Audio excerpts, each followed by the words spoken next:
열린교회 성도 여러분 안녕하세요. 1월 25일 매일 성경 묵상 함께 하겠습니다. 오늘 묵상할 말씀은 마태복음 4장 12절에서 25절의 말씀입니다. 함께 읽겠습니다. 예수께서 요한이 잡혔음을 들으시고 갈릴리로 물러가셨다가 나사렛을 떠나 스불론과 납달리 지경 해변에 있는 가버나움에 가서 사시니 이는 선지자 이사야를 통하여 하신 말씀을 이루려 하심이라. 일러스되 스불론 땅과 납달리 땅과 요단강 저편 해변길과 이방의 갈릴리여 흑암에 앉은 백성이 큰 빛을 보았고 사망의 땅과 그늘에 앉은 자들에게 빛이 비치었도다 하였느니라. 이때부터 예수께서 비로소 전파하여 이르시되 회개하라 천국이 가까이 왔느니라 하시더라. 갈릴리 해변에 다니시다가 두 형제 곧 베드로라 하는 시몬과 그의 형제 안드레가 바다에 그물을 던지는 것을 보시니 그들은 어부라. 말씀하시되 나를 따라오라. 내가 너희를 사람을 낚는 어부가 되게 하리라 하시니 그들이 곧 그물을 버려두고 예수를 따르니라. 거기서 더 가시다가 다른 두 형제 곧 세베대의 아들 야고보와 그의 형제 요한이 그의 아버지 세베대와 함께 배에서 금을 깁는 것을 보시고 부르시니 그들이 곧 배와 아버지를 버려두고 예수를 따르니라. 예수께서 온 갈릴리에 두루 다니사 그들의 회당에서 가르치시며 천국 복음을 전파하시며 백성 중에 모든 병과 모든 약한 것을 고치시니 그의 소문이 온 수리아에 퍼진지라. 사람들이 모든 앓는 자 곧 각종 병에 걸려서 고통당하는 자 귀신 들린 자 간질하는 자 중풍병자들을 데려오니 그들을 고치시더라. 갈릴리와 데가볼리와 예루살렘과 유대와 요단강 건너편에서 수많은 무리가 따르니라. 아멘. 예수님이 본격적으로 사역을 시작하실 때도 여전히 세상은 어둠 속에 있습니다.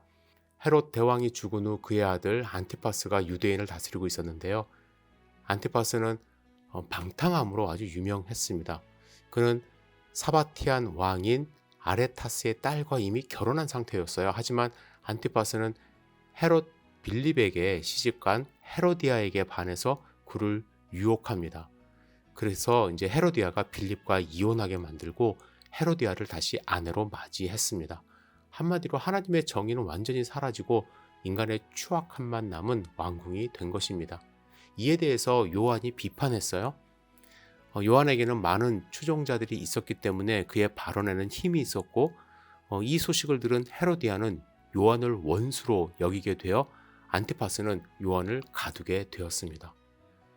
요한이 투옥되었다는 소식에 예수님은 잠시 갈릴리로 이제 돌아가 거하십니다. 이제 어릴 때부터 자란 나사렛을 떠나시고 가버나움에 거주하시며 조금 더 많은 사람들을 만나기 시작하며 본격적으로 사역을 시작하세요. 예수님의 사역을 17절에서 한마디로 이렇게 요약합니다. 전파하여 이르시되 회개하라 천국이 가까이 왔느니라. 이 외침은 침례 요한의 외침과 같은 내용이에요. 하지만 요한은 예수님의 사역을 준비하는 입장에서 천국의 복음을 전파했고 이제 예수님은 모든 자들이 하나님의 백성이 될 수 있는 길을 여시며 회개하여 천국 백성 되기를 선포하시는 것입니다. 마태는 오늘 본문에서 예수님의 이 사역을 크게 세 가지로 요약을 합니다. 첫째는 제자 삼는 사역이에요. 18절에서 예수님은 갈릴리 해변에서 베드로와 안드레를 만나 나를 따라오라 내가 너희를 사람을 낚는 어부가 되게 하겠다고 말씀을 하십니다. 이 말씀은 제자의 본질을 말씀하시는 거예요. 이때 당시 모든 유대 아이들은요 13살까지 랍비가 가르치는 학교에서 함께 교육을 받는다고 합니다. 그 중에서 똑똑하고 우수한 학생만 선발해서 랍비의 후계자로 삼아요. 선발된 후계자는 랍비와 함께 거합니다. 그래서 이제 스승의 삶을 그대로 따라합니다. 행동, 말투, 사고방식 하나에서 열까지 스승과 판박이와 같은 삶을 살게 되는 것이죠. 따라서 예수님이 나를 따르라 라는 권유는 자신과 직접 기거하면서 가르침을 받으라는 의미였고 사람을 낚는 어부는 이 당시 시대적 배경으로 랍비라는 직업을 이제 의미했다고 합니다.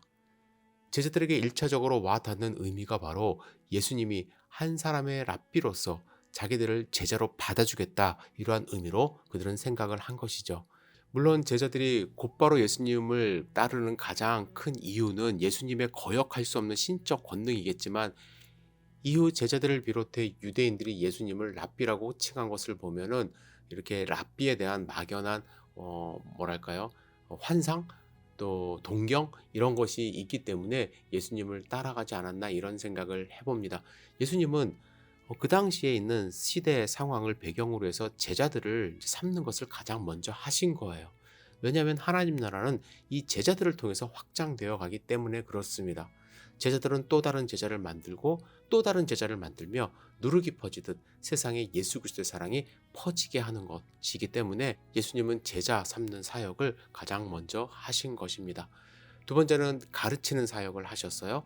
여기서 가르치는 사역은 일반인들을 대상으로 회당에서 하나님의 말씀을 가르치는 것입니다. 예수님의 가르침은 일반적인 랍비와는 조금 달랐어요. 다른 랍비들은 이스라엘의 선민 사상, 또 율법을 준수해야 될 것, 또 제사 제도를 지식적으로만 전수했다고 합니다. 율법을 실제 상황에 적용시키려 만든 613가지의 세부적 규칙을 전부 외우게 하고 사람들이 규정대로 따르는지 감독하게 하는 기술도 가르쳤다고 합니다. 반면에 예수님은 어떻게 가르쳤냐면 당신이 하나님께로 나아가는 길이자 진리자 생명임을 가르쳤습니다.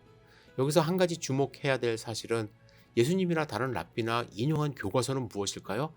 공이 구약 성경이었다는 것이죠. 일반 랍비들은 하나님의 말씀에서 인간의 계명을 축출해내 더 그것을 위에 두었습니다. 그렇다고 그 내용이 틀렸거나 악한 것이 아니에요. 하지만 하나님을 진정으로 경배하기보다는 그분을 섬기는 방식인 성전 제사와 율법 준수에 더 중점을 둔 것입니다. 다시 말하면 인간이 하나님께 정성을 바쳐서 점수를 더 잘 따내는 방법, 그러니까 외식할 수 있는, 겉으로 드러내는 형식적인 것만 강조를 한 것이죠. 예수님도 같은 구약 성경을 인용했지만 차원이 달랐습니다. 예수님의 가르침은 사랑이 바탕이죠. 그리고 구약 성경 전부가 당신에 대한 기록이라고 선언을 했습니다. 그리고 모든 가르침과 사역의 초점은 천국이 가까웠으니 회개하여 죄에서 구속받아야 한다는 것입니다.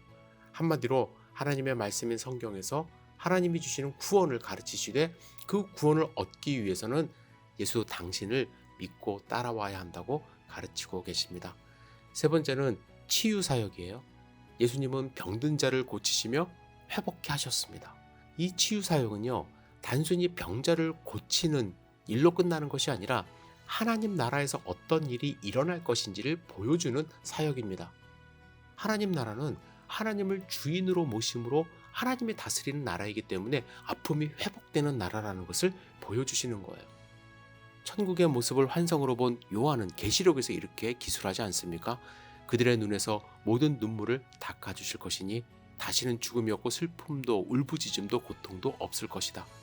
이전 것들이 다 사라져 버렸기 때문이다.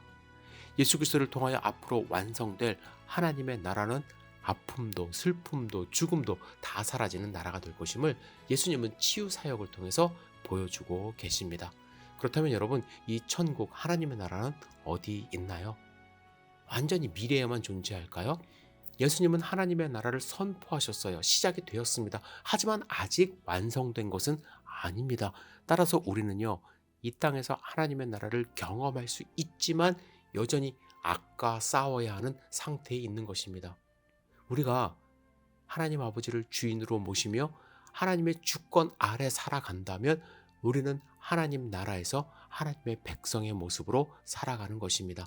물론 예수님이 재림하실 때 완성될 그 하나님의 나라는 완전히 악이 없기 때문에 지금과는 결코 비교할 수 없는 완벽한 모습이겠지만 여러분, 지금 우리의 삶에서도 그 맛을 누리며 경험하며 살 수 있다는 것을 잊지 마시기를 주님의 이름으로 축복합니다.